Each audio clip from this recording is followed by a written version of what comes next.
Sir, पहले e rickshaw एक किफायती और इको फ्रेंडली परिवहन का माध्यम माना जाता था, लेकिन आज बिना निगरानी के चलते ये ज्यादातर दिल्ली और देश की सड़कों पर अराजकता फैलाते हुए नजर आते हैं। सर, जहां ऑटोज और टैक्सीज के लेकर बहुत सख्त नियम है, वहीं ई रिक्शा धड़ल्ले से बिना किसी नियंत्रण के, बिना किसी जवाबदेही के चले जा रहे हैं। सर, दिल्ली के किसी भी मेट्रो स्टेशन के बाहर देख लीजिए, दिल्ली के किसी भी मार्केट के बाहर देख लीजिए, सैकड़ों की संख्या में ई रिक्शा सड़कों के ऊपर खड़े होकर जाम लगाते हुए दिखेंगे। सर, हम ये नहीं कह रहे कि सारे के सारे ई रिक्शा चालक गलत हैं, पर सच ये है कि बहुत ओवरलोडिंग होती है।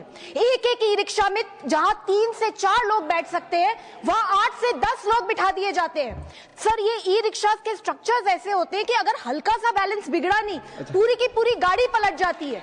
सर, ये भी देखने को आता है कि बहुत सारे ई रिक्शा ड्राइवर्स, उनके पास ना तो कोई लाइसेंस है, ना ही किसी प्रकार का कोई ट्रेनिंग, रॉन्ग साइड पे चलाते हैं, ओवर स्पीडिंग करते हैं, रेड लाइट तोड़ते हैं, ये सब आम होता जा रहा है। सर, राज्य सरकारों के पास कोई आंकड़े भी नहीं है।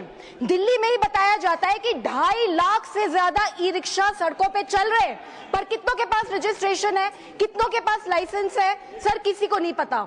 सर, 1 महीने पहले एक 10 साल की बच्ची की दिल्ली में मौत हुई क्योंकि एक तेज रफ्तार ई रिक्शा आकर उसे टकरा गई।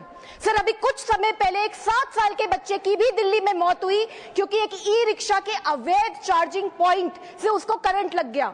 सर, इस तरीके के इंसिडेंट्स बढ़ते चले जा रहे हैं। राज्य सरकारों को चाहिए कि सबसे पहले ई रिक्शा की संख्या को सीमित करें। ई रिक्शा के वाहन और चालक दोनों का लाइसेंसिंग होना चाहिए, रूट निर्धारित होने चाहिए, स्टैंड निर्धारित होने चाहिए। जितने अवैध चार्जिंग पॉइंट्स चल रहे हैं ई रिक्शा के, सबको बैन करना चाहिए, बंद करना चाहिए। और सबसे जरूरी बात, अगर कोई नियम तोड़े तो उसके ऊपर सख्त से सख्त कार्यवाही होनी चाहिए। सर, केंद्र सरकार को चाहिए कि राज्य सरकारों की इस इशू पे जवाबदेही तय हो। सर, हमें सुविधा चाहिए लेकिन सिस्टम के साथ, हमें रफ्तार भी चाहिए लेकिन जिम्मेदारी के साथ, और सबसे बड़ी बात सर, हमें प्रगति चाहिए लेकिन किसी की जिंदगी की कीमत पे नहीं। जय हिंद। धन्यवाद।